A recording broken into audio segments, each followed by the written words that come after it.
जे गगन में महके पवन में हर एक मन में सद्भावना। नमस्कार मित्रों, આપણે ચેપ્ટર નંબર 9 પૂર્ણ કર્યું. ત્યારબાદ આપણે નવું ચેપ્ટર નંબર 3 પ્રવાહ વિદ્યુત એના વિશે આપણે આગળ ભણીશું. ચેપ્ટર નંબર 1 મારી ચેનલમાં ચાલુ જ છે, બરાબર. ત્યારબાદ એ ચેનલમાં હું ચેપ્ટર નંબર 2 શરૂ કરીશ. એટલા માટે આપણે અહીંયા ચેપ્ટર નંબર 3 પ્રવાહ વિદ્યુત ભણીશું. હવે ચેપ્ટરનું નામ જ એવું છે, પ્રવાહ વિદ્યુત.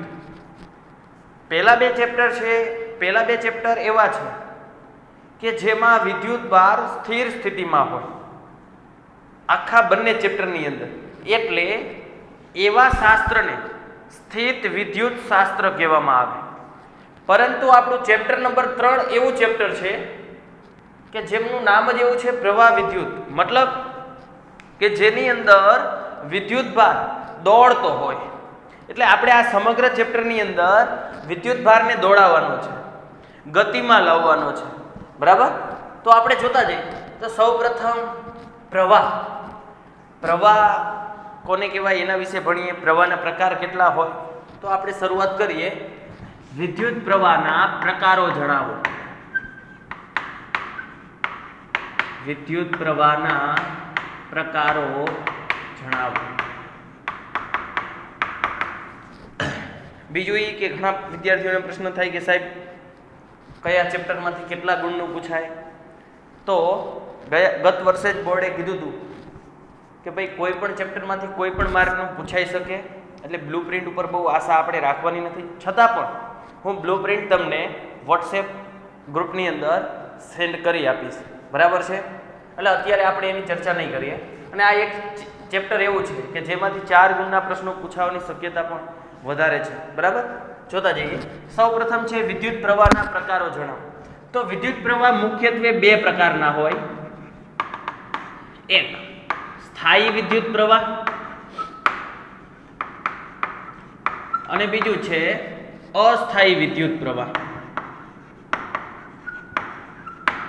ચાલો, તો સ્થાયી વિદ્યુત પ્રવાહ કોને કહેવાય એ આપણે જોઈએ.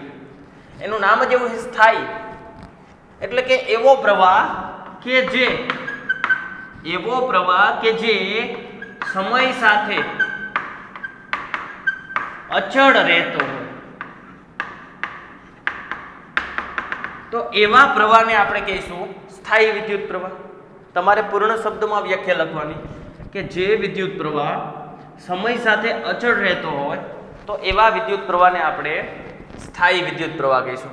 આના ઉદાહરણ કેવા હોય તો ઉદાહરણ તરીકે આપણે જોઈએ. એટલે કે એની સમય સાથે કિંમત બદલાવી ન જોઈએ, એનું મૂલ્ય એટલું ને એટલું રહેવું જોઈએ. દાખલા તરીકે ઘડિયાળ, ટોર્ચ. આપણી આગળ છે ઘડિયાળ હોય, કાંડા ઘડિયાળ હોય કે દિવાલની ઘડિયાળ હોય, તો એની અંદર જે પ્રવાહ રચાય એ સ્થાયી પ્રવાહ હોય. એમાં ક્યારેય એવું ન બને કે ક્યારેય પ્રવાહ અતિશય ઝડપી વધી ગયો, અતિશય ધીમો થઈ ગયો, વધઘટ ન થાય, સમય સાથે અચળ રહે. એટલે તો ઘડિયાળ સમયાંતરે જ અચળ વેગથી એના કાંટા ગતિ કરે, બરાબર. નહીતર જો એવું થતું હોય વધઘટ, તો ક્યારેક કાંટો ઝડપથી ગતિ કરે, કોઈ પણ કાંટો, અને ક્યારેક ધીમેથી ગતિ કરે. પણ એવું નથી થતું. એ સમય સાથે અચળ વેગથી એની અંદર, સમય સાથે સતત અચળ કિંમતથી એની અંદર વિદ્યુત પ્રવાહનું વહન થાય. એટલા માટે ઘડિયાળને એ સ્થાયી વિદ્યુત પ્રવાહનું વહન કરે. એવી રીતે ટોર્ચ, લાઇટ હોય તો એ પણ એક ધારો સતત પ્રવાહ આપે છે આપણને, બરાબર. એમાં સતત વિદ્યુત પ્રવાહનું વધઘટ થતી નથી. ત્યાર પછી અસ્થાયી વિદ્યુત પ્રવાહ. તો તમને આવડ્યું. એવો પ્રવાહ કે જે સમય સાથે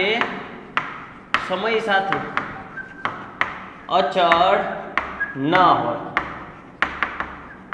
તો એવા વિદ્યુત પ્રવાહને આપણે, એટલે કે સમય સાથે સતત એની કિંમત બદલાતી હોય, તો એવા વિદ્યુત પ્રવાહને આપણે કહીશું અસ્થાયી વિદ્યુત પ્રવાહ. ઉદાહરણ જોઈએ તો ઉદાહરણ તરીકે વીજળીનો પ્રવાહ. હવે આપણને ખબર, જ્યારે પણ વીજળી થાય, વીજળી નહીં, વીજળી થાય ત્યારે એ દર વખતે એક સરખા સમયમાં એક સરખી વીજળી નથી થતી. ક્યારેક ટૂંકી વીજળી થાય, ક્યારેક લાંબી વીજળી થાય, મોટી વીજળી થાય. અને વીજળી શું છે તો કે અવકાશમાંથી જે વાદળ છે એ આકાશમાં રહેલા વાદળમાંથી ઇલેક્ટ્રોનનો પ્રવાહ પૃથ્વી તરફ લાવે એટલે વીજળીનો પ્રવાહ. વીજળીનો પ્રવાહ એટલે આકાશમાં રહેલા વાદળના ઇલેક્ટ્રોન પૃથ્વી મારફતે પૃથ્વી તરફ આવવું એટલે વીજળીનો પ્રવાહ. ક્યારેક ટૂંકી થાય, લાંબી થાય, એક સરખી નથી થતી, સમય સાથે અચળ નથી હોતી, સતત બદલાતી હોય. એટલે વીજળીનો પ્રવાહ છે એ અસ્થાયી વિદ્યુત પ્રવાહ કહેવાય. તો આ હતા વિદ્યુત પ્રવાહના બે પ્રકાર. ક્લિયર થઈ ગયું આટલું? સ્થાયી વિદ્યુત પ્રવાહ અને અસ્થાયી વિદ્યુત પ્રવાહ કમ્પ્લીટ. તો ત્યાર પછી આપણે આગળ વધી કે ભાઈ પ્રવાહ કોને કહેવાય, આ કાઢી નાખીએ હવે. બરાબર, ચાલો પ્રવાહ કોને કહેવાય. ચાલો, વિદ્યુત પ્રવાહ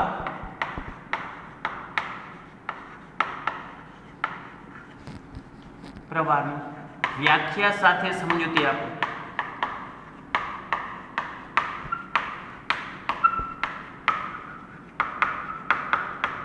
ચાલો, વિદ્યુત પ્રવાહની વ્યાખ્યા સાથે સમજૂતી આપો. બરાબર સમજો. દાખલા તરીકે આ કોઈ વાહક તાર, વાહક તાર છે જેમાંથી વાહક તારનો અર્થ એવો થયો કે એની અંદર મુક્ત ઇલેક્ટ્રોન છે. વાહક એટલે જ કે જેમાં મુક્ત ઇલેક્ટ્રોન હોય એને જ આપણે વાહક કહીએ. સુવાહક ધાતુ. બરાબર, આ એવો તાર કે જેની અંદર દાખલા તરીકે એક દિશા નક્કી કરી નાખી. ધારો કે આગળની દિશામાં મુક્ત વિદ્યુતભારો છે. વાહક હોય તો મુક્ત વિદ્યુતભાર હોય, અને મુક્ત વિદ્યુતભારો હોય એ ગમે તે દિશામાં ગતિ કરતા હોય. એટલે હું ખાલી જસ્ટ દિશાનું નામ આપી દઉં. ધારો કે આ વાહક તારમાં આગળની દિશામાં ધન વિદ્યુતભાર, દાખલા તરીકે ધન વિદ્યુતભાર આમ ગતિ કરે અને આ દિશામાં ગતિ કરે, ગમે તે દિશામાં ગતિ કરતા હોય. પણ હું તમને એમ કહી દઉં, દાખલા તરીકે આ દિશામાં 10 વિદ્યુતભાર ગતિ કરે, આ દિશામાં 5 વિદ્યુતભાર ગતિ કરે, તો પરિણામી વિદ્યુતભાર 5 થાય. કઈ દિશામાં? આગળની દિશામાં. આ તમે સમજી શકો. 10 આ દિશામાં, 5 આ દિશામાં, ધન વિદ્યુતભાર. તો પરિણામી ધન વિદ્યુતભાર આ દિશામાં થાય. તો હું ડાયરેક્ટ જ એમ કહી દઉં કે ધારો કે કોઈ વાહક તારમાં આગળની દિશામાં પરિણામી ધન વિદ્યુતભાર, અર્થ સમજાણો? પરિણામી એટલે અમુક આમય જતા હશે, આમય જતા હશે, પણ ટોટલ મેં તમને ઉદાહરણ આપ્યું 10 આમ 5 આમ, તો 5 આ દિશામાં કહેવાય. એ પરિણામી વિદ્યુતભાર આપણે ધારી લઈએ. ધારો કે કોઈ વાહક તારમાં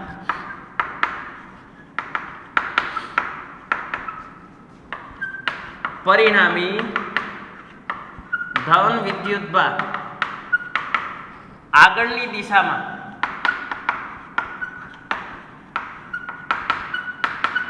કાઉન્સ પર લખ નાખો. આગળની દિશામાં કોઈ વાહક તારમાં પરિણામી ધન વિદ્યુતભાર આગળની દિશામાં કેટલો છે? દાખલા તરીકે Q+ જેટલો.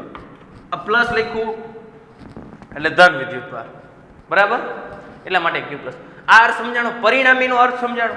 10 આમ જતા હોય, 5 આમ જતા હોય, તો 5 આ તરફ જાય છે એવું ધાર્યું. એવું ફરજિયાત હોય આ તરફ જ જતા, આ તરફ પણ જતા હોય આપણે ધાર્યું છે આગળની દિશામાં.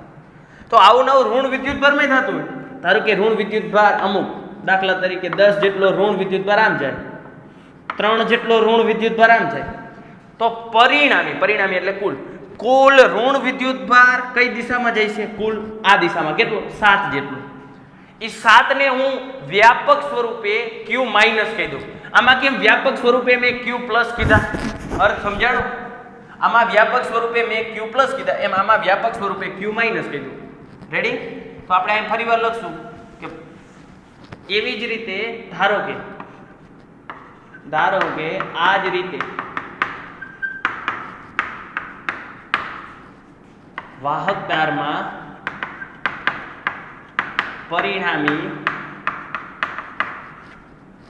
ઋણ વિદ્યુતભાર આગળની દિશા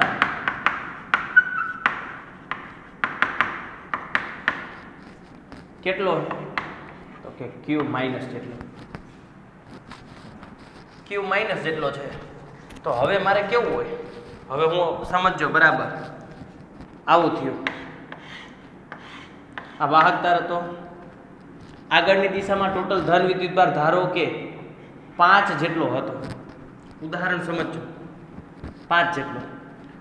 બીજો કેસ હતો એમાં 10 આપણે આમ ધાર્યા હતા, ધારો કે 7 આ તરફ હતા તો 3 વિદ્યુતભાર આગળની દિશામાં થાય. એ તો ગમે તે લઈ શકો ભાઈ, 3 આ લ્યો તો 7 આ તરફ થાય. મેં 7 લીધા. પહેલા ધન વિદ્યુતભાર 5 આ દિશામાં હતો, પછી 10 આમ 7 આમ ઋણ વિદ્યુતભાર, એટલે પરિણામી ઋણ વિદ્યુતભાર 3 જેટલો આ દિશામાં થાય. આ દિશામાં તો આ દિશામાં ધન 5, આ દિશામાં ઋણ 3, તો આ દિશામાં ટોટલ કુલ વિદ્યુતભાર. અહીંયા મેં શું શબ્દ વાપર્યો? પરિણામી ધન વિદ્યુતભાર એક દિશામાં. અહીંયા મેં શબ્દ વાપર્યો પરિણામી ઋણ વિદ્યુતભાર. હવે મારે શબ્દ વાપરો ટોટલ વિદ્યુતભાર આગળની દિશામાં કેટલો થાય? 2 જેટલો. કઈ રીતે નક્કી કર્યું?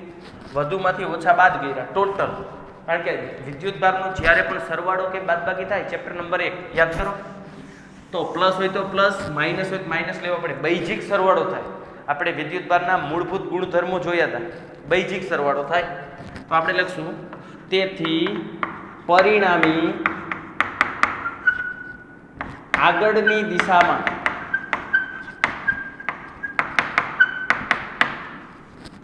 વિદ્યુતભાર, એને આપણે ખાલી Q કહી દઉં, કેપિટલ Q, તો કેટલો થાય?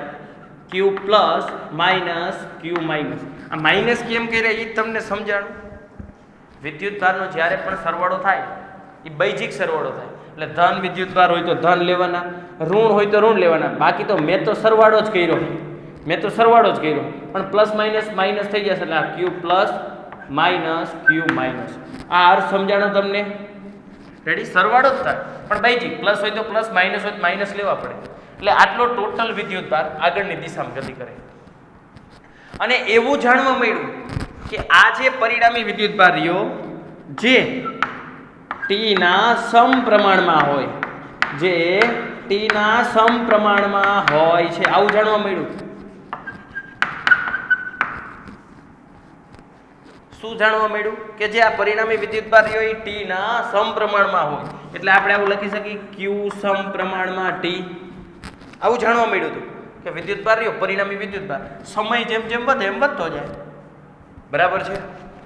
ચાલો તો સમપ્રમાણ દૂર કરી નાખી. સમપ્રમાણ દૂર કરી એક અચળાંક મૂકવામાં આવે છે જ્યાં I એને સમપ્રમાણતાનો અચળાંક પણ કહેવાય અને જેને આપણે વિદ્યુત પ્રવાહ તરીકે પણ ઓળખીએ છીએ. ચાલો તો એનો એકમ શું થાય? સાઈડમાં જ બધું લખી નાખી. આપણને ખબર છે વિદ્યુત પ્રવાહનો એકમ એમ્પિયર નામના વૈજ્ઞાનિકની યાદમાં એમ્પિયર રાખવામાં આવેલો. એટલે એનું પારિમાણિક સૂત્ર પણ તમને આવડવું જોઈએ. જાતે કરી નાખજો પારિમાણિક સૂત્ર. આ ક્લિયર થઈ ગયું? તો I નું સૂત્ર થઈ ગયું. તો I ને કરતા કરી દો તો I બરાબર શું થઈ જશે? Q by T. આ આપણે 10મા ધોરણમાં આવી જ ગયું. બરાબર? I is equal to Q by T. આના ઉપરથી પણ એકમ થશે. કયો એકમ થાય? વિદ્યુતભારનો એકમ કુલમ, સમયનો એકમ સેકન્ડ. આને જ આપણે એમ્પિયર કહીએ. કુલમ પર સેકન્ડ એટલે જ એમ્પિયર. બરાબર? બીજો એકમ. આ ક્લિયર થઈ ગયું? તો આ વિદ્યુત પ્રવાહની વ્યાખ્યા હતી. એટલે વિદ્યુત પ્રવાહની વ્યાખ્યા લખવી હોય તો આપણે વ્યાખ્યા આયા લખશું. ચાલો શું લખાય વિદ્યુત પ્રવાહની વ્યાખ્યા? સૂત્ર આવડે તો વ્યાખ્યા આવડે. એકમ સમયમાં, છેદમાં સમય છે એટલે એકમ બોલાય. એકમ સમયમાં આ જે વાહક તાર હતો, વાહક તાર,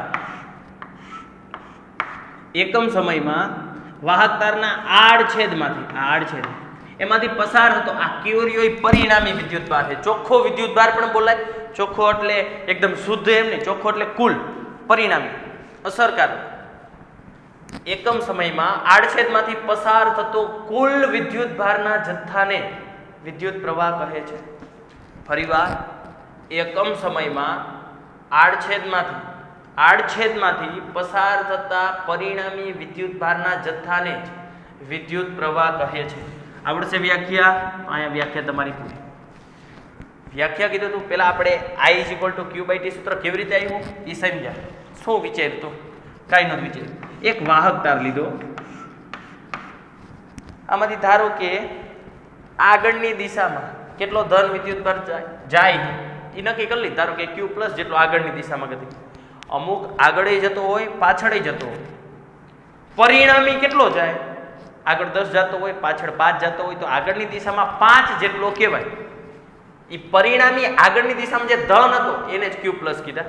એવી જ રીતે ઋણ આ દિશામાં અમુક જતો હતો, અમુક આ દિશામાં જતો હતો. પરિણામી આ દિશામાં और समજાણ 10 આ દિશામાં 7 આ દિશામાં તો 3 જેટલો ઋણ વિદ્યુતભાર પરિણામી 3 એટલે પરિણામી થયું પરિણામી ઋણ વિદ્યુતભાર આગળની દિશામાં આટલો તો મારે હવે ટોટલ વિદ્યુતભાર જોઈએ પરિણામી ધન અને ઋણ ને ટોટલ વિદ્યુતભાર ટોટલ એટલે સરવાળો તો મેં સરવાળો જ કર્યો જેટલો ધન હતો વત્તા જેટલો ઋણ પણ સરવાળો બેઝિક સરવાળો થાય પ્લસ હોય તો પ્લસ માઇનસ હોય તો માઇનસ લેવા આપણે આ લઈ લીધા અને એવું જાણવા મળ્યું કે આ પરિણામી વિદ્યુતભાર જે ટી ના સમપ્રમાણમાં હોય સમયના સમપ્રમાણમાં કયું સમપ્રમાણમાં ટી અચળાંક મૂક્યો આય જેને આપણે વિદ્યુત પ્રવાહ કહીએ એનું સૂત્ર મળ્યું એની વ્યાખ્યા ક્લિયર થઈ ગયું પણ એવું ફરજિયાત ન હોય કે સમય વિદ્યુત પ્રવાહ રહ્યો એ સ્થાયી વિદ્યુત પ્રવાહ હોય એટલે સમય સાથે અચળ જ હોય આપણે જોયું ને બે પ્રકાર હોય વિદ્યુત પ્રવાહ સમય સાથે બદલાતો પણ હોય અને અચળ પણ રહેતો હોય તો જ્યારે એટલે આ સૂત્ર સ્થાયી પ્રવાહ માટેનું થયું કહેવાય સ્થાયી પ્રવાહ માટેનું આ સૂત્ર થયું કહેવાય જ્યારે વિદ્યુત પ્રવાહ અસ્થાયી ત્યારે હવે ત્યારે આપણે સૂત્ર મેળવ્યું બરાબર જ્યારે વિદ્યુત પ્રવાહ અસ્થાયી હોય ત્યારે આ સ્થાયી હતું ત્યારનું સૂત્ર મેળવ્યું તો જ એમ કહેવાય ને કે વધે હે તો વધે તો સમય સાથે જ વધે હે રેડી પણ વિદ્યુત પ્રવાહ અસ્થાયી હોય એટલે સમય સાથેનો વધારો ઘટાડો નક્કી ન હોય તો એટલે સતત સમય સાથે બદલાય આ વસ્તુ એવી થઈ જે સતત સમય સાથે બદલાતી હોય યાદ કરો ધોરણ 11 ચેપ્ટર નંબર 3 સુરેખ પથ પર ગતિ આપણે આવું લખતા x બરાબર 3t² વત્તા 2t પ્લસ 5 તો તમને કે t બરાબર 2 સેકન્ડ માટે વેગ શોધો તો આપણે શું કરતા તો મેં તમને આવું કીધું અહીં જો અંતર રહ્યું એ સમય સાથે બદલાય છે t ની અલગ અલગ કિંમત મૂકો તો અંતર બદલાઈ જાય એટલે જ્યારે પણ એક રાશિ બીજી રાશિ સાથે બદલાતી હોય ત્યારે આનું કેવું સૂત્ર લાગુ પડતા હતા વેગનું આવું સૂત્ર વિકલન જેવું સૂત્ર આવે ને તો આમાં પણ કંઈક એવું જ થાય છે એટલે ટૂંકમાં કહેવાનું અસ્થાયી એટલે સમય સાથે બદલાય એટલે વિદ્યુત પ્રવાહનું જ્યારે આવું સૂત્ર હોય ત્યારની વાત થાય એટલે સમજો બરાબર ત્યારે ધારી લઈ ધારો કે ડેલ્ટા ટી જેટલા સમયમાં પસાર થતો પરિણામી વિદ્યુતભાર ડેલ્ટા ક્યુ જેટલો છે શું કર્યું કેમ આવું કર્યું એટલે ભાઈ સમય સાથે બદલાય અમુક સમયનો ગાળો લઈ લીધો ડેલ્ટા ટી જેટલો સમય એમાંથી પસાર થતો પરિણામી વિદ્યુતભાર ડેલ્ટા ક્યુ જેટલો છે સમય સાથે બદલાય છે તો જ્યારે જે વસ્તુ સમય ચેપ્ટર નંબર સુરેખ પથ પર ગતિ યાદ કરો સુરેખ પથ પર ગતિમાં આપણે શું કરતા દાખલા તરીકે હળવદથી ધાંગધ્રા જવું બરાબર તો આપણી ગતિ રહી એ અચળ જ હોય ન હોય ને કેમ બમ્પ આવે તો આપણે બાઇકને કે ગાડીને ધીમી પાડી સારો રસ્તો આવે તો ફૂલ સ્પીડમાં ચલાવીએ ખેટા બકરા કે ગાય ભેંસ આડું આવી જાય તો ફરીથી આપણી ગાડીને ધીમી પાડીએ બરાબર ખાડા ખાબોચી આવે તો પણ ગાડી ધીમી પાડીએ કોઈ ગામ આવે તો પણ ધીમી પાડીએ અતિશય સારો રસ્તો આવે તો ફૂલ સ્પીડમાં ચલાવીએ અને આવી રીતે કરતાં કરતાં આપણે ધાંગધ્રા પહોંચીએ તો એ છતાં પણ આપણે ધાંગધ્રા પહોંચીએ અને આપણા મિત્રને આપણે શું કહે કે ભાઈ હું 60-60ની સ્પીડે આવ્યો આનો અર્થ શું થાય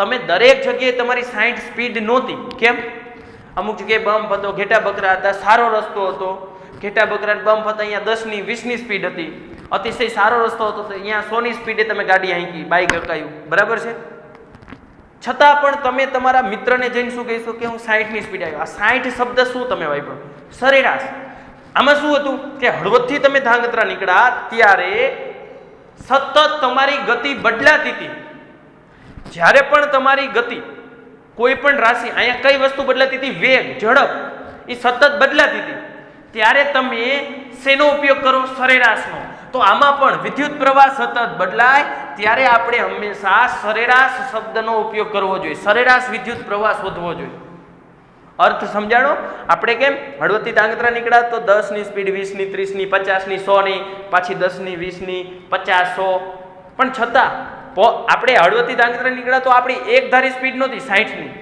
છતાં પણ આપણે 60 બોલ્યા કેમ કારણ કે સતત વેગ ઝડપ બદલાય ત્યારે આપણે સરેરાશ શબ્દ તો અહીંયા પણ આપણે સરેરાશ વિદ્યુત પ્રવાહથી જ શરૂઆત કરવી પડે.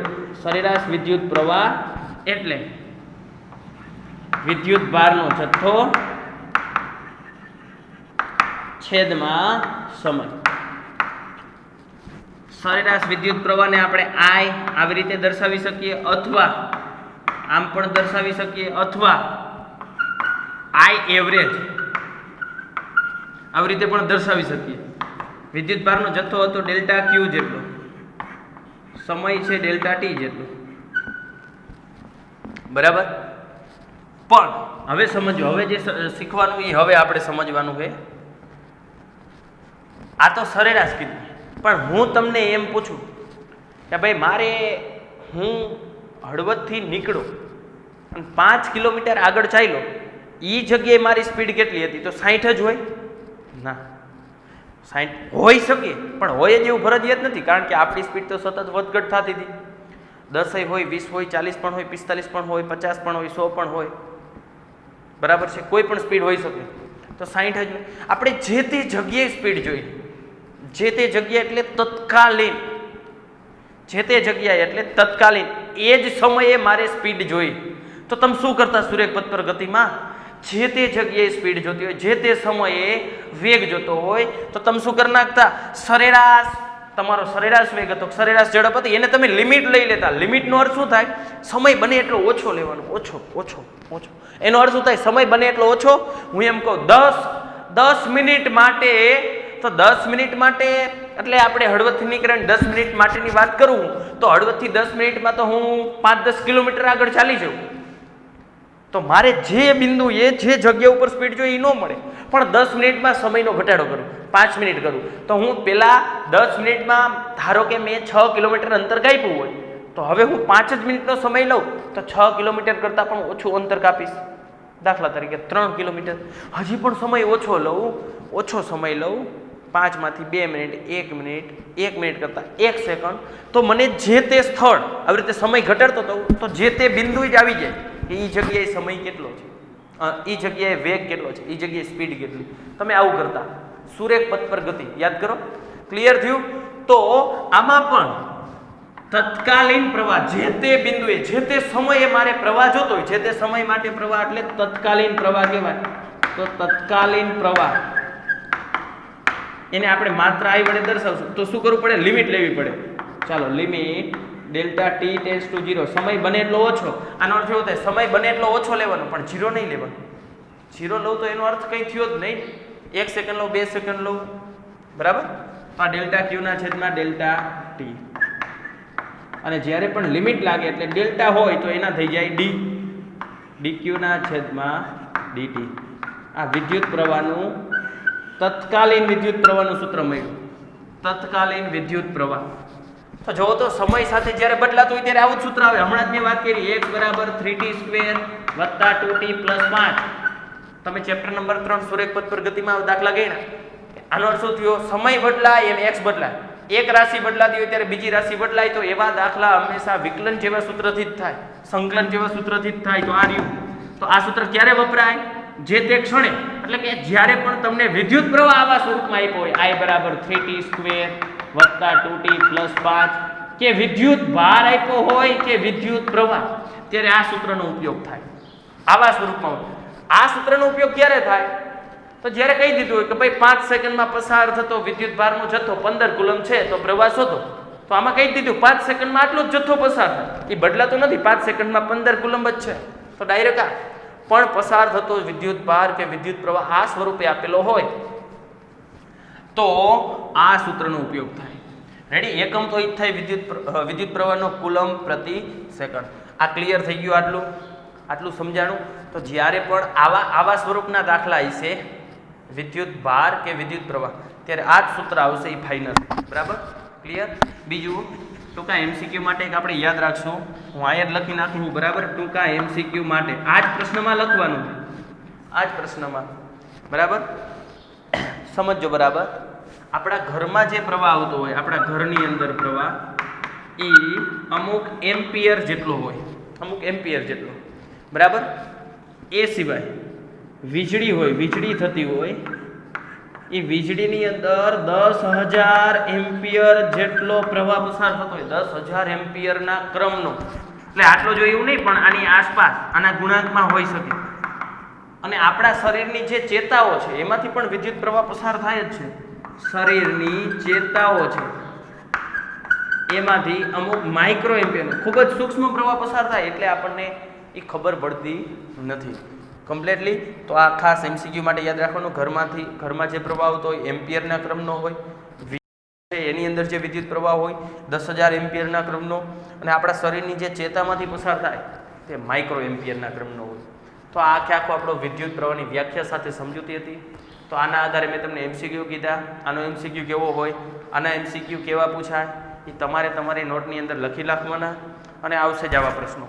ક્લિયર થઈ ગયો એકદમ આ પ્રશ્ન કમ્પ્લીટ? તો આપણે ત્યાર પછીનો આગળનો એક પ્રશ્ન જોઈએ. કાઢી નાખો આ પ્રશ્ન, બરાબર? ચાલો ત્યાર પછી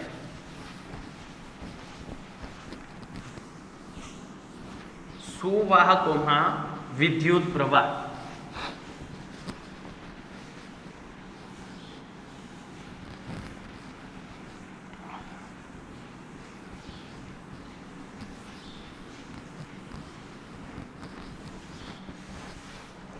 સુવાહકોમાં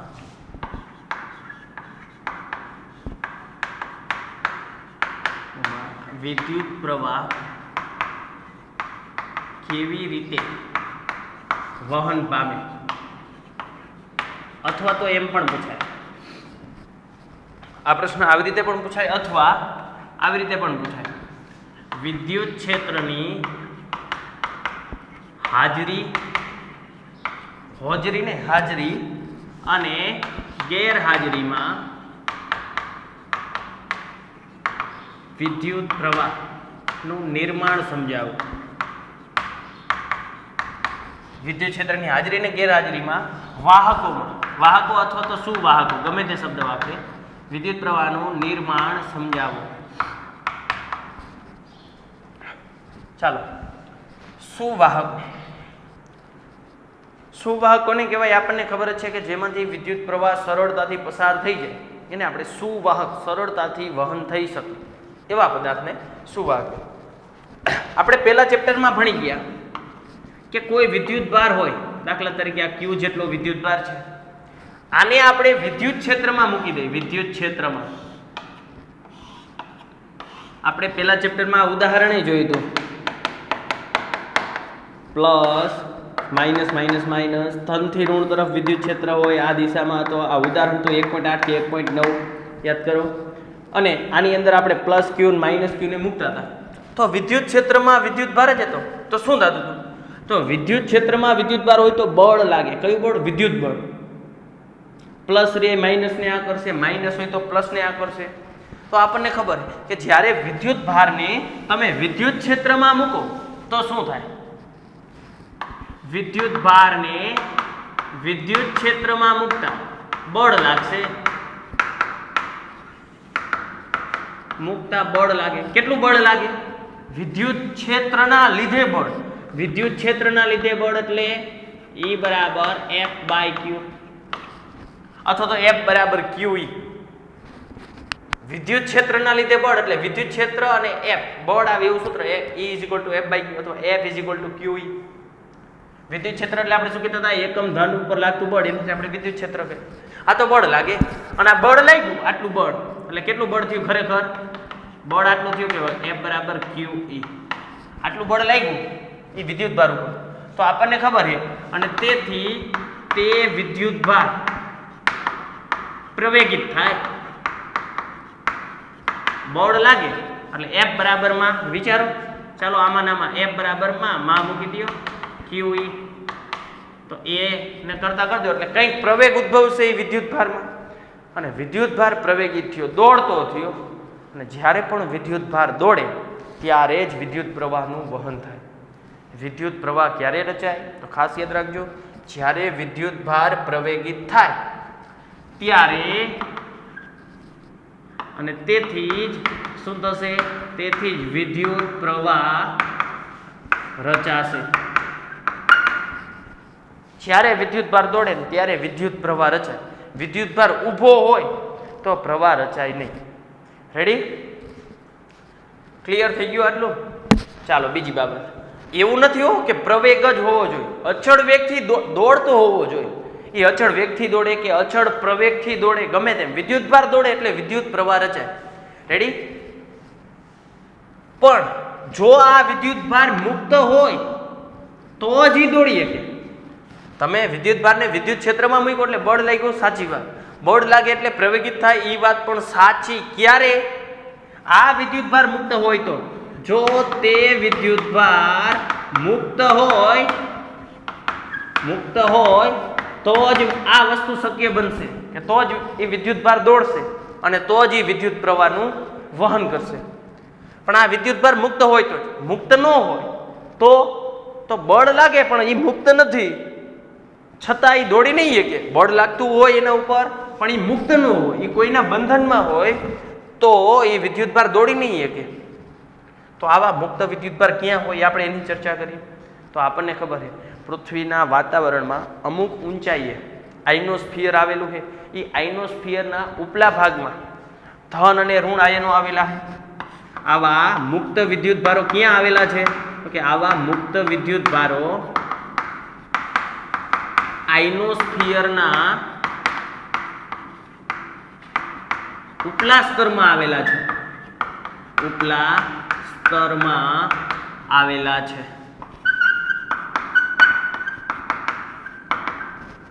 મુક્ત વિદ્યુતભાર ધન અને ઋણ બંને આવેલા છે. બરાબર? હવે સમજો, આવા મુક્ત વિદ્યુતભાર હોય, પરંતુ એવું ફરજિયાત ન હોય કે આવા મુક્ત વિદ્યુતભારો રહ્યા એ ગતિ કરે છે. કારણ કે ઘણા પદાર્થો એવા હોય, દરેક પદાર્થમાં શક્ય નથી, ઘણા પદાર્થો એવા હોય, ઘણા પદાર્થો કે જેમાં, દાખલા તરીકે હું અણુ પરમાણુની વાત કરું, આ પરમાણુનું કેન્દ્ર, પરમાણુના કેન્દ્રમાં ધન અને ન્યુટ્રોન આવેલા હોય, ફરતી બાજુ ઇલેક્ટ્રોન. તો અમુક પહેલી કક્ષામાં હોય, બીજીમાં છે, ત્રીજામાં છે. જે પહેલી કક્ષામાં છે એ વધારે આકર્ષી બળથી જોડાયેલા છે. એટલે આવા ઇલેક્ટ્રોન ઉપર બળ લાગે તો બહાર નીકળવું ખૂબ મુશ્કેલ બને. પરંતુ બાહ્ય કક્ષાના હોય તો એવા ઇલેક્ટ્રોન આવા બળના લીધે સરળતાથી દૂર થઈ શકે. અર્થ સમજાણો? એટલે કહેવાનો અર્થ એવો, તો ઘણા પદાર્થોમાં બધા જ ઇલેક્ટ્રોન મુક્ત હોતા નથી, અમુક જ ઇલેક્ટ્રોન મુક્ત થઈ શકે. અને એનું કારણ એ શું કે આ ઇલેક્ટ્રોન દરેકમાં મુક્ત થાય એવું પણ જરૂરી નથી. કારણ કે દાખલા તરીકે હું વાત કરું, 1 ગ્રામ પાણી લઉં, 1 ગ્રામ પાણી, તો 1 ગ્રામ પાણીમાં લગભગ 1022 અણુઓ આવેલા છે. કેટલા? 1 ગ્રામ પાણીની અંદર 1022 અણુ. હવે એક અણુ, બીજો અણુ, તો આવા અણુઓ એટલા પાસે ગોઠવાયેલા છે કે આ અણુઓ એકબીજાને જકડી રાખે. હવે આવા અણુઓ એકબીજાને જકડી રાખે તો આ ઇલેક્ટ્રોન મુક્ત ક્યાંથી થાય છે? આવા અણુઓ ખૂબ જ પાસે ગોઠવાયેલા છે, એટલે આવા ઇલેક્ટ્રોન મુક્ત ન થઈ શકે. અર્થ સમજાય છે? મુક્ત વિદ્યુતભાર ક્યાં છે? આઇનોસ્ફિયરના ઉપલા સ્તરમાં છે. આ એ મુક્ત છે. એને થોડું આમ તો વિદ્યુત ક્ષેત્ર આપશો તો એ મુક્ત થઈ જાય છે, ગતિ કરશે. પરંતુ બધા જ મુક્ત વિદ્યુતભારો ગતિ કરે એવું ફરજિયાત ન હોય. કારણ કે પદાર્થોની અંદરના ભાગમાં જે વિદ્યુતભાર રહ્યા, ઇલેક્ટ્રોન રહ્યા, એ કેન્દ્ર સાથે ન્યુક્લિયસ, પરમાણુનું જે કેન્દ્ર હોય એને ન્યુક્લિયસ કહેવાય. એ ન્યુક્લિયસની સાથે વધારે આકર્ષી બળથી જોડાયેલા હોય. જ્યારે જે બાહ્યતમ કક્ષામાં રહ્યા એ ઓછા આકર્ષી બળથી જોડાયેલા હોય તો તે સરળતાથી દૂર થઈ જાય. અને એવું પણ નથી કે આ પણ સરળતાથી દૂર થાય. કારણ કે જો 1 ગ્રામ જેટલું ખાલી પાણી લઈ તો એની અંદર 1022 અણુ હોય, અને આવા અણુઓ એકબીજા સાથે એટલા આકર્ષી બળથી જોડાયેલા, આ બધા એકબીજા સાથે જોડાયેલા, તો આ પણ મુક્ત નહીં થઈ શકે. અર્થ સમજાણો? આપણે મુક્ત વિદ્યુતભારની જ વાત કરીએ. આવા મુક્ત વિદ્યુતભારો ક્યાં હોય? તો કે સુવાહકની અંદર હોય. સુવાહક એટલે ધાતુ. ધોરણ 10માં તમે ભણી ગયા કે ભાઈ ધાતુના ગુણધર્મો જણાવો. ધાતુને અથડાવવાથી રણકાર ઉત્પન્ન કરે, એને ટીપી શકાય, એના તાર બનાવી શકાય, આવું ઘણું બધું. ધાતુ મોટા ભાગે ઘન પદાર્થ હોય. બરાબર? ધાતુ ઉષ્માની સુવાહક અને વિદ્યુતની પણ સુવાહક છે. એટલે સુવાહક એટલે સરળતાથી વિદ્યુતનું વહન કરી શકે એ ધાતુ. કેમ એમાં વહન થાય? કારણ કે એમાં મુક્ત ઇલેક્ટ્રોન છે. મુક્ત ઇલેક્ટ્રોન હોય તો એના ઉપર થોડુંક અમથું બળ લાગે તો પ્રવેગિત થાય અને વિદ્યુત પ્રવાહ વહન કરાવી શકે, એટલે આપણે ધાતુને સુવાહક કહીએ. આ તો જસ્ટ આપણે વાત કરી. વિદ્યુતભાર મુક્ત હોય ગતિ કરી શકે, અમુકમાં મુક્ત હોય છતાં પણ ગતિ નથી કરી શકતા. કેમ? કારણ કે એ બાજુના અણુઓ વડે એટલા બધા જકડાયેલા હોય આકર્ષી બળથી કે જેથી આને મુક્ત થવું અઘરું બને, મુશ્કેલ બને. પણ આપણે તો વહન થાય એની વાત કરવાની છે ને, એટલે સુવાહકની વાત કરી તો એમાં ધાતુ છે એ મુક્ત ઇલેક્ટ્રોન ધરાવે, એટલે એમાં વિદ્યુતનું વહન સરળ છે. આ સિવાય સેમિકન્ડક્ટર હોય, સેમિકન્ડક્ટર એટલે અડધો ડ્રાઈવર ને અડધો કંડક્ટર, એવું નહીં. કંડક્ટ એટલે વાહક, સેમી એટલે અડધું, એટલે અર્ધવાહકની વાત થાય છે. અર્ધવાહક જે 14મું ચેપ્ટર આપણું છે એ સંપૂર્ણ ચેપ્ટર સેમિકન્ડક્ટર ઉપર છે. અર્ધવાહકનું શું બનાવી શકાય, અર્ધવાહકનો ઉપયોગ ક્યાં ક્યાં થાય, એ બધું આપણે સેમિકન્ડક્ટર 14મા ચેપ્ટરમાં આપણે ભણીશું. અને આવા અર્ધવાહકોમાં પણ વિદ્યુતનું વહન થાય. કઈ રીતે થાય છે, કોના લીધે થાય છે? તો કે ધન વિદ્યુતભાર અને હોલના લીધે.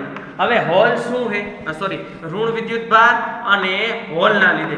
હવે હોલ શું છે એ આપણે અર્ધવાહકો ભણશું ત્યારે ભણીશું. અત્યારે ખાલી આટલું યાદ રાખજો, હોલ એટલે એક પ્રકારનો ધન વિદ્યુતભાર. હોલ એટલે શું? એક પ્રકારનો ધન વિદ્યુતભાર.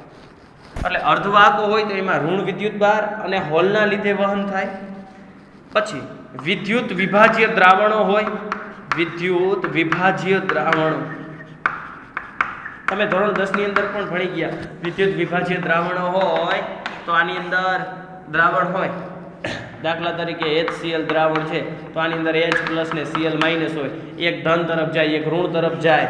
એટલે આવા ધન ને ઋણ બે ગતિ કરે, વિદ્યુતભાર ગતિ કરે, એટલે આની અંદરથી પ્રવાહ પસાર થાય. અને ધોરણ 10 માં તમે આની સાથે એક બલ્બ પણ જોડતા હતા, યાદ કરો? યાદ આવ્યું? એટલે એ બલ્બ ચાલુ થતો હતો. ટૂંકમાં વિદ્યુત વિભાજ્ય દ્રાવણો હોય જેને ઇલેક્ટ્રોલાઇટ પણ કહેવામાં આવે, અંગ્રેજીમાં ઇલેક્ટ્રોલાઇટ દ્રાવણો કહેવાય, ઇલેક્ટ્રોલાઇટ દ્રાવણો.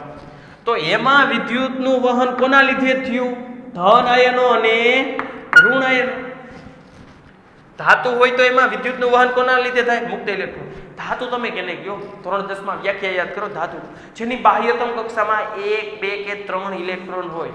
હવે બાહ્યતમ કક્ષામાં 1, 2 કે 3 ઇલેક્ટ્રોન હોય તો આવા ઇલેક્ટ્રોન સરળતાથી દૂર થઈ જાય. રેડી?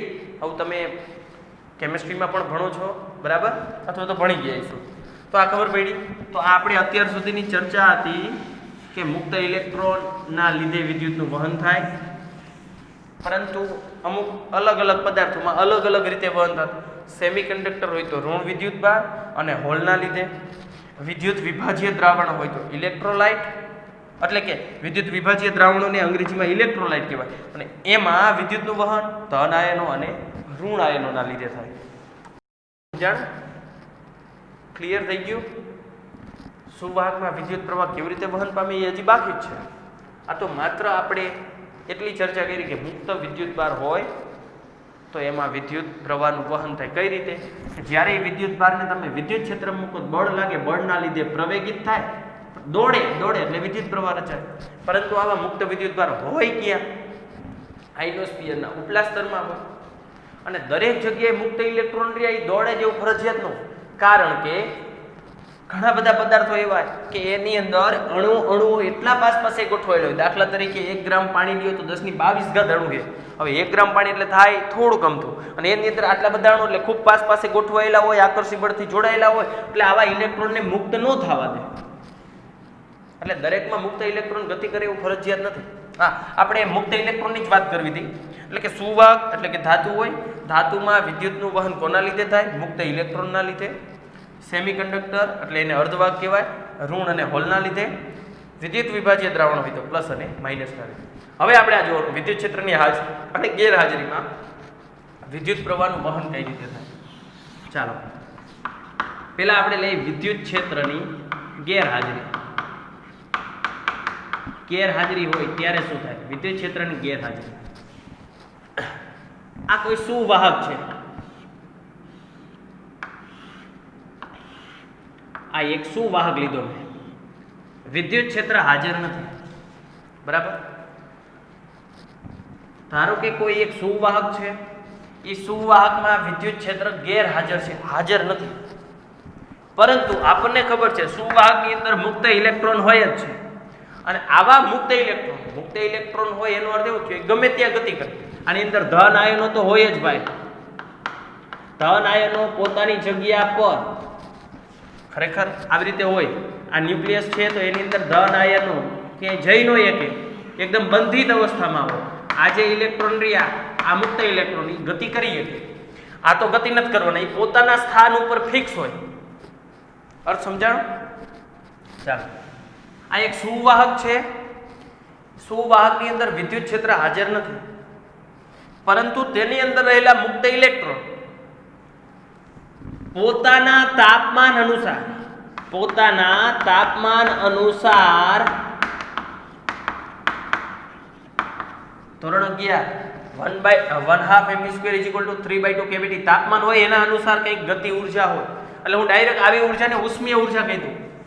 તાપમાનના લીધે ગતિ ઉર્જા મળે એને ઉષ્મીય ઉર્જા કહેવાય. એટલે પોતાના તાપમાન અનુસાર પોતે અલગ અલગ દિશામાં મુક્ત છે, કોઈ કહેવા વાળું નથી. વિદ્યુત ક્ષેત્ર ગેરહાજર છે એટલે સાહેબ હાજર નથી, એટલે ગમે ત્યાં વાતો કરતા હોય, પહેલી બેન્ચથી છેલ્લે બેન્ચ સુધી જાય, આગળ પાછળ ગમે તેના હારે વાતો કરતા હોય. આ તો ઇલેક્ટ્રોન સાહેબ હાજર નથી, વિદ્યુત ક્ષેત્ર એટલે સાહેબ હાજર નથી, એટલે ગમે તે દિશામાં ગતિ કરશે. તો આવા ઇલેક્ટ્રોન, મુક્ત ઇલેક્ટ્રોન આ દિશામાં જતા હોય, આ દિશામાં જાય, આ દિશામાં જાય, આ દિશામાં જાય. આ આકૃતિ તમારે દોરવાની નથી, માત્ર સમજવા માટે છે. આ આકૃતિ આના પછી દોરીશ, ઈ દોરવાની. તો ગમે તે દિશામાં જતા હોય, પણ સરેરાશ રીતે તમે જોવા જાઓ તો આવા વિદ્યુત ભારને કોઈ ચોક્કસ દિશા નથી. ગમે તે દિશામાં જાય એટલે એમ થોડું કહેવાય કે આ બધા વિદ્યુત ભાર આ દિશામાં ગયા, આ બધા વિદ્યુત ભાર આ દિશામાં ગયા. કોઈ ચોક્કસ દિશા હોતી નથી. તેથી બરાબર સમજો, જેટલા વિદ્યુત ભાર આગળની દિશામાં જતા હોય એટલા જ વિદ્યુત ભાર પાછળની દિશામાં જાય, એવું હું સરેરાશ રીતે કહી શકું. હું એમ જ નથી કહેતો કે આટલા જતા હોય તો આ દિશામાં જતા, પણ લગભગ સરેરાશ રીતે જેટલા આ દિશામાં જતા છે એટલા આ દિશામાં છે, જેટલા ઉપર તરફ જતા છે એટલા જ નીચે તરફ જતા છે. ટૂંકમાં વાહકના આડછેદમાંથી એકમ સમયમાં બહાર આવતો પરિણામી જથ્થો કેટલો થઈ ગયો? કારણ કે આપણે વિદ્યુત પ્રવાહની વાત કરવાની. વિદ્યુત પ્રવાહ કોને કહેવાય? I = Q/T. એકમ સમયમાં આડછેદમાંથી પસાર થવો જોઈએ, આડછેદમાંથી બહાર નીકળવા જોઈએ, પસાર થતો વિદ્યુતભારનો જથ્થો, એને જ વિદ્યુત પ્રવાહ કહેવાય. તો વિદ્યુત ક્ષેત્રની ગેરહાજરી છે. આવા સુવાહકમાં વિદ્યુત ક્ષેત્રની ગેરહાજરીના લીધે આવા વિદ્યુતભારો પોતાના તાપમાનના લીધે ઋણ વિદ્યુતભારો અસ્તવ્યસ્ત દિશામાં ગતિ કરતા હોય છે. એટલે કે એને કોઈ ચોક્કસ દિશા નથી, અને પરિણામે જેટલા વિદ્યુતભાર આગળની દિશામાં ગતિ કરે એટલા જ વિદ્યુતભાર પાછળની દિશામાં ગતિ કરતા હોય છે. એટલે પરિણામ વાહકના કોઈ આડછેદમાંથી એકમ સમયમાંથી પસાર થતો વિદ્યુતભારનો જથ્થો, એકમ સમયમાંથી પસાર થતો વિદ્યુતભારનો જથ્થો શૂન્ય થઈ જશે, અને પરિણામે વિદ્યુત પ્રવાહ પણ કેવો થઈ જાય? શૂન્ય થાય. ક્લિયર થયું? એટલે વિદ્યુત ક્ષેત્ર હાજર ન હોય તો આડછેદમાંથી કોઈ જ વિદ્યુતભાર બહાર નહીં આવે, કારણ કે આ વિદ્યુતભાર આમ જાય, સામે આ આમ જાય, એટલે એકબીજાની અસર નાબૂદ થઈ જાય. અર્થ સમજાણો? હા, તો આપણે એમ જ કહેતા વિદ્યુતભારને વિદ્યુત ક્ષેત્ર મૂકો ને ત્યારે પ્રવેગિત થાય, ત્યારે પ્રવાહ રચાય. વિદ્યુત ક્ષેત્રની ગેરહાજરી હોય તો સુવાહકની અંદર પ્રવાહ રચાય નહીં. ક્લિયર? ટૂંકમાં ફરીવાર એકવાર સમજાવું છું, તમારે તમારી નોટમાં લખવાનું. કોઈ એક સુવાહક વિચારો કે જેની અંદર વિદ્યુત ક્ષેત્ર ગેરહાજર હોય, એટલે કે હાજર નથી. હવે આવા સુવાહકની અંદર રહેલા મુક્ત ઇલેક્ટ્રોન પોતાના તાપમાન અનુસાર અસ્તવ્યસ્ત દિશામાં ગતિ કરતા હશે, જેને કોઈ ચોક્કસ દિશા નથી. એટલે જેટલા વિદ્યુતભાર આગળની દિશામાં ગતિ કરે એટલા જ વિદ્યુતભાર પાછળની દિશામાં ગતિ કરતા હશે, અને પરિણામે કોઈ આડછેદમાંથી બહાર આવતો એકમ સમયમાં વિદ્યુતભારનો કુલ જથ્થો કોઈ બહાર જ નહીં આવે, કારણ કે જેટલા આમ જાય એટલા આમ ગયા, એટલે ટોટલ 0 થઈ ગયા. બધા જ એક દિશામાં જતા હોત તો બહાર નીકળી શકે. આ જેવો આમ જાય એવો આમાં ખેંચી રાખે. અર્થ સમજ્યા? એટલે એકબીજાની અસર નાબૂદ થઈ ગઈ. તેથી એકમ સમયમાંથી બહાર આવતો વિદ્યુતભારનો કુલ જથ્થો 0 થઈ જાય, અને તેથી પ્રવાહ પણ 0 થશે. આ વિદ્યુત ક્ષેત્રની ગેરહાજરી. હવે વિદ્યુત ક્ષેત્ર હાજર હોય ત્યારની વાત કરી. ચાલો, વિદ્યુત ક્ષેત્ર હાજર હોય સમજો હો બરાબર. આકૃતિ નથી દોરવાની, હવે દોરવાની આકૃતિ. આકૃતિમાં દર્શાવ્યા પ્રમાણે એક નળાકાર આકારનો સુવાહક વિચારો. બરાબર, સુવાહક વિચાર લીધો. આપણને ખબર છે કે આના ધન વિદ્યુતભાર ચોક્કસ રીતે ગોઠવાયેલા જ હોય. એ પોતાના સ્થાનને મૂકે નહીં. એ પોતાના સ્થાન ઉપર નીચે ગતિ કરતા હોય, પોતાની જગ્યા છોડીને ક્યાંય ન જાય. આકૃતિમાં દર્શાવ્યા પ્રમાણે એક નળાકાર આકારનો સુવાહક વિચારો. આ સુવાહકના બંને છેડે વર્તુળાકાર આકારની બે અવાહક તક્તી, વર્તુળાકાર આકારની અવાહક તક્તી કે જેમાંથી એક તક્તી પર +q વિદ્યુતભાર હોય. આ કેટલો વિદ્યુતભાર છે? +q જેટલો. અને બીજી તક્તી પર -q જેટલો વિદ્યુતભાર હોય, -q જેટલો વિદ્યુતભાર. એવી બે તક્તીને આકૃતિમાં દર્શાવ્યા પ્રમાણે બંને છેડા પર જોડી દો. બંને છેડા ઉપર જોડી દીધી. એટલે હવે શું થયું? એક તરફ ધન વિદ્યુતભાર, એક તરફ ઋણ. એટલે આપણને ખબર છે વિદ્યુત ક્ષેત્ર રચાય છે કારણ કે ધન થી ઋણ તરફ વિદ્યુત ક્ષેત્ર હોય. એટલે તેથી આ સુવાહકની અંદર એક વિદ્યુત ક્ષેત્ર પ્રસ્થાપિત થશે જેની દિશા આકૃતિમાં દર્શાવેલી છે. સદિશ રાશિ એટલે ધન થી ઋણ તરફ આ તરફ વિદ્યુત ક્ષેત્ર રચાણ. હવે શું થશે? આ વિદ્યુત ક્ષેત્રના કારણે હવે આની અંદર ઇલેક્ટ્રોન તો છે જ, મુક્ત ઇલેક્ટ્રોન. એ ગમે તે દિશામાં જતા હતા, વિદ્યુત ક્ષેત્ર હાજર છે એટલે સાહેબ હાજર છે એટલે સાહેબ કે એમ જ કરવું પડશે. અને આપણને ખબર છે કે વિદ્યુત ક્ષેત્ર છે એટલે આ ઇલેક્ટ્રોન છે, તો ઇલેક્ટ્રોન કઈ તરફ આકર્ષાય? ઋણ તરફ કે ધન તરફ?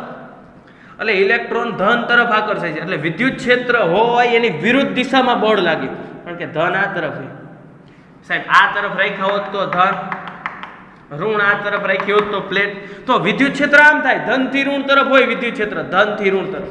તો ઇલેક્ટ્રોન આયા હોય તો ઇલેક્ટ્રોન તો પ્લસ તરફ જ ખેંચાય એટલે આમ જ ખેંચાય. વિદ્યુત ક્ષેત્ર હોય એની વિરુદ્ધ દિશામાં જ બળ લાગે ઇલેક્ટ્રોન ઉપર, ઋણ વિદ્યુત ભાર ઉપર. અર્થ સમજાણો? એટલે આવા સુવાહકમાં રહેલા હવે બધા જ ઇલેક્ટ્રોન ધન પ્લેટ તરફ ગતિ કરશે. કેમ? કારણ કે આકર્ષી બળ થાય. હવે બધા જ ઇલેક્ટ્રોન એક તરફ ગતિ કરશે એટલે શું થાય છે કે ભાઈ આ આડછેદમાંથી કંઈક પરિણામી વિદ્યુત ભાર બહાર આવશે. અને તેથી આવા સુવાહકમાં કોઈ એક જ દિશામાંથી બહાર આવ્યું, બધા એક દિશામાં, અને કંઈક જથ્થો બહાર આવે અને તેથી એકમ સમયમાં આડછેદમાંથી કંઈક પરિણામી જથ્થો બહાર આવશે અને તેથી કંઈક વિદ્યુત પ્રવાહનું વહન થશે. પરંતુ આ પ્રવાહ ક્ષણિક હશે. કેમ ક્ષણિક? અહીંયા જેટલા વિદ્યુત ભાર છે, હવે એક ઇલેક્ટ્રોન આવ્યો તો એક પ્લસ માઇનસ ભેગા થાય એટલે નાબૂદ થઈ જાય. બીજો ઇલેક્ટ્રોન આવ્યો પ્લસ માઇનસ થી નાબૂદ થઈ ગયો. ત્રીજો ઇલેક્ટ્રોન આવ્યો પ્લસ માઇનસ થી નાબૂદ થઈ ગયો. હવે જેવી રીતે આ જેટલા વિદ્યુત ભાર હશે એટલા જ ઇલેક્ટ્રોન અહીંયા આવી જાય એટલે આનો વિદ્યુત ભાર તટસ્થ થઈ જાય આ પ્લેટનો. પછી અહીંયા કોઈ ધન વિદ્યુત ભાર નહીં રહે, તટસ્થ થઈ ગયા. પછી આ પ્લેટ આ ઇલેક્ટ્રોનને આકર્ષી નહીં કે તટસ્થ થઈ જાય. આકર્ષી ન હોય એટલે ઇલેક્ટ્રોન દોડશે નહીં, ઇલેક્ટ્રોન દોડશે નહીં તો વિદ્યુત પ્રવાહ રચાય છે નહીં. એટલે આ વિદ્યુત પ્રવાહ ક્ષણિક છે કારણ કે સુવાહકમાંથી આવતા ઇલેક્ટ્રોન આ પ્લેટ પરના વિદ્યુત ભારને તટસ્થ કરી નાખે અને ત્યારબાદ પ્લેટ તટસ્થ થઈ જતા આવા ઇલેક્ટ્રોનને આકર્ષી શકશે નહીં અને તેથી વિદ્યુત પ્રવાહનું વહન નહીં થાય. વિદ્યુત પ્રવાહનું વહન ક્યારે થાય? વિદ્યુત ક્ષેત્ર હાજર હોય તો. ક્લિયર થઈ ગયું? પરંતુ આવો વિદ્યુત પ્રવાહ આપણે કાયમ માટે જાળવી રાખવો હોય તો આ પ્રવાહ છે અસ્થાયી પ્રવાહ છે. કેમ? સમય સાથે સતત ઘટશે કારણ કે જેમ જેમ ઇલેક્ટ્રોન આવતા જાય એમ એમ અહીંયા વિદ્યુતભાર ઘટતો જાય એટલે ખેંચવાની ક્ષમતા પણ ઘટે. એટલે ઓછા ઇલેક્ટ્રોન દર વખતે ઓછા ઇલેક્ટ્રોન આવશે, ઓછા ઇલેક્ટ્રોન ગતિ કરશે, ઓછો પ્રવાહ થતો જાય છે. અસ્થાયી પ્રવાહ સમય સાથે બદલાઈ જાય. આપણે સતત અને સ્થાયી પ્રવાહ જોઈએ તો આપણે એવી ગોઠવણ કરવી જોઈએ કે જેથી આ પ્લેટ ઉપરનો વિદ્યુતભાર ખૂટે નહીં અને સતત મળતો રહે. તો શું થાય? અહીંથી સતત ધન વિદ્યુતભાર આપણે આપતા જઈએ તો આ ઇલેક્ટ્રોન ભલે ગમે તેટલા આવે તો આ પ્લેટને તટસ્થ કરવા ન દે. તો એવી રચના કરવી હોય તો એ માટે આપણે આ સુવાહકની સાથે કોઈ બેટરી જોડી દઈ. બેટરી તો બેટરી શું કરશે? બેટરી પોતાનામાંથી સતત ને સતત વિદ્યુતભાર અહીંયા આપશે. બરાબર છે? બેટરી અથવા વિદ્યુત કોષ એ સતત આપશે. સતત આપે તો એમાંથી સતત અને અચળ દરે વિદ્યુત પ્રવાહ મળશે. એટલે તો આપણે કીધું હતું સ્થાયી વિદ્યુત પ્રવાહ બેટરીમાંથી મળે. ખબર પડી? ફરીવાર વિદ્યુત ક્ષેત્ર હાજર હોય ત્યારે આકૃતિમાં દર્શાવ્યા પ્રમાણે એક નળાકાર આકારનું સુવાહક ધ્યાનમાં લો. આ સુવાહકના બંને છેડે વર્તુળાકાર આકારની બે અવાહક તકતી ને આકૃતિમાં દર્શાવ્યા મુજબ જોડી દો કે જેમાંથી એક તકતી ઉપર +q જેટલો વિદ્યુતભાર હોય જ્યારે બીજી તકતી ઉપર -q જેટલો વિદ્યુતભાર હોય. પરિણામે સુવાહકની અંદર આકૃતિમાં દર્શાવ્યા પ્રમાણે વિદ્યુત ક્ષેત્ર ઉત્પન્ન થશે અને આ વિદ્યુત ક્ષેત્રના કારણે વિદ્યુત ક્ષેત્રની અંદર વિદ્યુતભાર આવ્યો. વિદ્યુત ક્ષેત્રના કારણે ઇલેક્ટ્રોન +q પ્લેટ તરફ ખેંચાશે. પરિણામે કોઈ એક જ દિશામાં બધા જ ઇલેક્ટ્રોન ગતિ કરે. એક જ દિશામાં ગતિ થાય તો પ્રવાહ રચાય. આમાં શું થતું? તો અસ્તવ્યસ્ત હતી એટલે કોઈ આમાંથી બહાર નહોતા નીકળી શકતા. જેટલા આમ જાય એટલા આમ જાય એટલે અસર નાબૂદ થઈ જાય એકબીજાને. એટલે કોઈ એક જ દિશામાં ગતિ કરતા કોઈ એક આડછેદમાંથી એકમ સમયમાં ચોખ્ખો વિદ્યુતભાર બહાર આવશે અને પરિણામે વિદ્યુત પ્રવાહ રચાશે. ક્લિયર થયું? પરંતુ આ વિદ્યુત પ્રવાહ ક્ષણિક હશે અને અસ્થાયી હશે. કારણ કે જેમ જેમ ઇલેક્ટ્રોન +q પ્લેટ તરફ આવશે તેમ તેમ +q પ્લેટને તે તટસ્થ કરશે. બરાબર છે? હવે જો આપણે સ્થાયી અને સતત પ્રવાહ જોઈતો હોય તો આપણે એવી ગોઠવણ કરવી જોઈએ જેથી આ ધન પ્લેટને બહારથી સતત વિદ્યુતભાર મળતો રહે. તો આ માટે આપણે બહારથી વિદ્યુત કોષ કે બેટરી જોડવી પડે. એટલે અહીંયા બેટરી કે વિદ્યુત કોષ જોડી દો તો આપણને સતત દરે સ્થાયી વિદ્યુત પ્રવાહ મળશે. તો ટૂંકમાં એવી બાબત થઈ વિદ્યુત ક્ષેત્ર હાજર હોય તો પ્રવાહ થાય, પ્રવાહ રચાય. વિદ્યુત ક્ષેત્ર ગેરહાજર હોય તો પ્રવાહ ન રચાય. એટલે એનો અર્થ એવો નથી કે મુક્ત ઇલેક્ટ્રોન ગતિ નથી કરતા, ગતિ તો કરે જ છે. વિદ્યુત ક્ષેત્ર ગેરહાજર હોય તો ગતિ કરે પણ અસ્તવ્યસ્ત હોય, આમાં એક જ દિશામાં હોય. ક્લિયર થઈ ગયું? તો આવડશે આખે આખો પ્રશ્ન લખતા. તો અહીંયા તમારો આ વિદ્યુત ક્ષેત્રની હાજરી અને ગેરહાજરીમાં આ પ્રશ્ન પૂર્ણ થયો. પહેલા ગેરહાજરી લઈશું પછી હાજરી. ક્લિયર થયું? બાકીની ચર્ચા આપણે આગળના લેક્ચરમાં કરીશું.